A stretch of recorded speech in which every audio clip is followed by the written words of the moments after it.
नमस्कार बच्चों, सुगम ज्ञान चैनल में एक बार फिर से आप सभी का बहुत बहुत स्वागत है।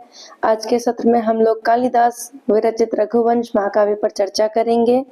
यह चर्चा आप लोगों के कक्षा 11 से लेकर सभी प्रतियोगी परीक्षाओं में भी कार्य आएगी, तो वीडियो को अंत तक जरूर देखें, सुने।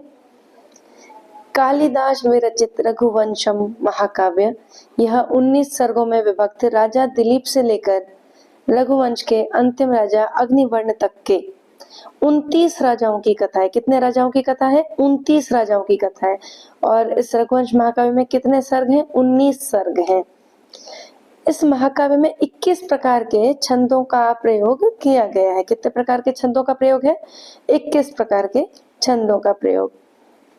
इन 21 छंदों के प्रयोग से 29 राजाओं का वर्णन 19 सर्गों में किया गया है। उन राजाओं का नाम जो है वो इस प्रकार से है, ध्यान से सुने।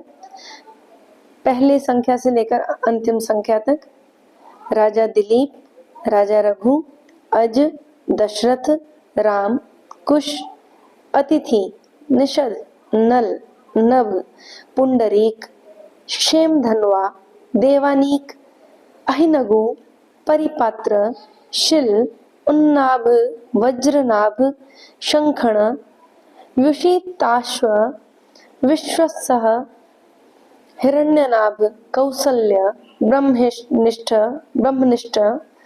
पुत्र, पुष्य, ध्रुवसंधि, सुदर्शन एवं अंतिम राजा अग्निवर्ण। इस महाकाव्य में कालिदास ने रघुवंशी राजाओं को निमित्त बनाकर उदार चरित पुरुषों का स्वभाव समाज में दर्शाया है। इस कथा के माध्यम से कवि ने राजा के चरित्रों और उनके आदर्श, राजधर्म जैसे विषयों का भी सुंदर वर्णन किया है। और इसकी जो कथा है वह राजा दिलीप और सुदक्षिणा के तपोमय जीवन से आरंभ होती है। क्रमशः रघुवंशी राजाओं के दान, वीरता, त्याग, तप की कहानी इसमें उद्घाटित होती है। और काव्य की जो समाप्ति है वह इस वंश के कामुक राजा अग्निवर्ण की विलासिता और उनके अवसान से होती है। यह रघुवंश महाकाव्य से हमें यह संदेश भी प्राप्त होता है कि राजधर्म का निर्वाह करने वाले राजा का यश और कीर्ति निरंतर फैलता रहता है। वहीं कितने ही उच्च कुल में, उच्च वंश में उत्पन्न हुए राजा क्यों न हो, लेकिन यदि वह चरित्रहीन है तो वह अपयश और वंश पतन का कारण बनते हैं, जैसे कि राजा अग्निवर्ण। रघुवंश का एक बहुत महत्वपूर्ण श्लोक है: त्यागाय समृतार्थानां सत्याय मितभाषिणां यशसे विजिगीषाणां प्रजायै गृहमेधिनां शैशवे अभ्यस्त विद्यानां यौवने विषयिषिणां वार्धके मुनिवृत्तिनां योगेनानन्तके तनु त्यजाम। कि त्यागाय समृतार्थानां सत्याय मितभाषिणां यशसे विजिगीषूणां प्रजायै गृहमेधिनां शैशवे अभ्यस्त विद्यानां यौवने विषयिषिणां वार्धके मुनिवृत्तिनां योगेन अनंते तनु त्यजान।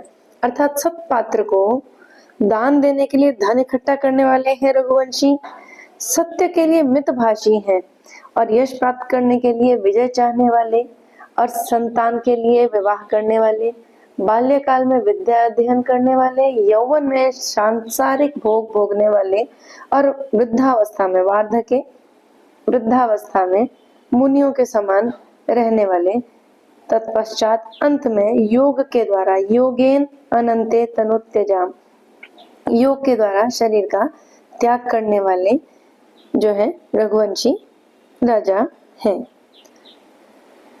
इसमें राजा दिलीप और सुदक्षिणा के तपोमय जीवन का आरंभ किया गया है और राजा की दान्यता, वीरता, त्याग, तप की कहानी उद्घाटित होती है।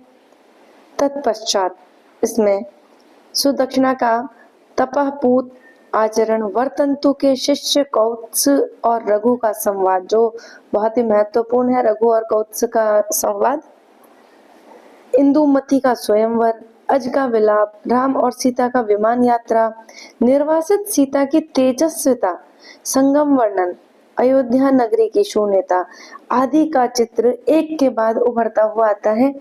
और यह पाठकगण के लिए, सहृदयों के लिए जो है विमुग्ध बना हुआ है। मनोयोग से वह पाठक इन्हें देखते हैं। अनेक कथानकों का यहाँ एकत्रीकरण है और इस महाकाव्य में कवि ने उनका एक दूसरे से बहुत ही सुंदर प्रकार से समन्वय भी किया हुआ है, जिससे स्वाभाविक प्रवाह का संचार भी इसमें हुआ है। कालिदास जी द्वारा जो रघुवंश महाकाव्य लिखा गया है, इसमें अनेक नृपतियों की ज्योतित नक्षत्र माला में कवि ने आदि कवि वाल्मीकि के महिमाशाली राम को तेजस्विता और गरिमा प्रदान की है। वर्णनों की सजीवता है इसमें और प्रसंगों की स्वाभाविकता है। शैली का माधुर्य और भाव है। भाव की दृष्टि से जो रघुवंश है, संस्कृत महाकाव्यों में बहुत ही अनुपम महाकाव्य है। रघुवंश महाकाव्य की शैली कैसी है? इस महाकाव्य की शैली क्लिष्ट नहीं, कृत्रिम नहीं, सरल और प्रसाद गुणमयी है। कौन से गुण से युक्त है? प्रसाद गुण से युक्त है। अलंकारों का भी सुरुचिपूर्ण इसमें स्वाभाविक प्रयोग किया गया है। इसमें कुछ शब्दों में, कुछ ही चुने हुए शब्दों में जो वर्ण विषय की सुंदरता प्राप्त होती है। रघुवंश के 13वें सर्ग में इष्ट वस्तु के सौंदर्य की पराकाष्ठा दिखलाने के लिए अद्भुत युक्ति का आश्रय भी लिया गया है। गंगा यमुना के संगम की और उसके मिश्रित जल के प्रवाह की छटा का वर्णन भी किया गया है। एवं उस समय एक के बाद एक उपमाओं की श्रृंखला को उपस्थित करते हुए कवि कालिदास जी ने शिव के शरीर के साथ साथ उनकी शोभा की उपमा भी दी है। और इस प्रकार से जो है उन्होंने अनंत हाथों में से सौंदर्य सीमा से निकालकर समर्पित कर दिया है कि हे निर्दोष अंगों वाली सीते, यमुना की तरंगों से मिले हुए गंगा के प्रवाह को देखो तो सही, जो कहीं कृष्ण सर्पों से अलंकृत और कहीं भस्मारांग से मंडित भगवान शिव के शरीर के समान सुंदर प्रतीत हो रहा है। कालिदास मुख्यतः कोमल रमणीय भावों के अभिव्यंजक कवि हैं, इसलिए प्रकृति का कोमल, मनोरम और मधुर पक्ष उनकी इस कृति में भी अंकित हुआ है। रघुवंश महाकाव्य का मंगलाचरण बहुत ही सुंदर है। पार्वती और शिव की वंदना इसमें की गई है। प्रश्न आता है कि रघुवंश महाकाव्य के मंगलाचरण में किन की वंदना है? तो शिव पार्वती की वंदना की है। और इनकी तुलना किससे की है? वाणी और अर्थ से। देखिए ध्यान से सुने। वागर्थाविव संपृक्तो वागार्थ प्रतिपत्तये जगतः पितरो वंदे पार्वती परमेश्वरो। अर्थात मैं वाणी और अर्थ की सिद्धि के निमित्त के लिए इन दोनों को संपृक्त, समान रूप से मिले हुए जगत के माता और पिता पार्वती और शिव को वंदे यानी प्रणाम करता हूँ, वंदना करता हूँ, ऐसा महाकवि कालिदास कहते हैं। अर्थात जैसे वाणी और अर्थ अलग अलग कहलाते हुए भी एक ही हैं, वैसे शिव पार्वती दो हैं किंतु एक ही है। अर्धनारीश्वर रूप में यह एक ही है। तो अपने वाणी और अर्थ की तुलना शिव पार्वती से की गई है। रघुवंश महाकाव्य के आरंभ में रघुकुल के राजाओं की महत्ता, उनकी योग्यता बताने के छद्म से प्राणी मात्र को रमणीय उपदेश दिया गया है कि हमें अपने जीवन में किस प्रकार से रहना चाहिए, हमें किस प्रकार उदार चरित और स्वाभाविक रहना चाहिए।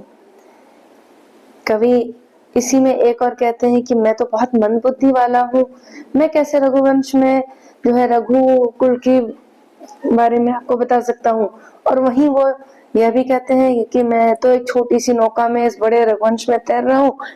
दूसरी ओर वो कहते हैं कि मैं बोना आदमी हूँ, ऊंचे लगे पेड़ों से फल तोड़ने के समान है रघुवंश के बारे में बताना। इस तरह की बातें कहते कहते कालिदास जी जो है वह रघुवंश जैसे गहन सागर में गोता लगाते हुए हमें रघुकुल के सभी राजाओं के बारे में ज्ञान प्राप्त करवाते हैं। कालिदास जी यह भी बताते हैं कि जिस प्रकार से वेद के छंदों में सर्वप्रथम आकार के लिए स्थान है, उसी प्रकार से राजाओं में सर्वप्रथम सूर्य के पुत्र वैवस्वत मनु हुए हैं। और मनु महाराज बड़े मनीषी थे, मनीषियों में बड़े माननीय आदरणीय थे। वैवस्वत मनु के उज्जवल वंश में चंद्रमा के समान आकार वाले, सभी को सुख प्रदान करने वाले, बहुत ही शुद्ध चरित्र वाले राजा दिलीप ने जन्म लिया था और उनके जन्म से ऐसा लगा मानो क्षीर सागर में चंद्रमा ने जन्म लिया हो। तो बच्चों, अगली वीडियो में हम लोग रघुवंश की कथा का अध्ययन करेंगे। धन्यवाद।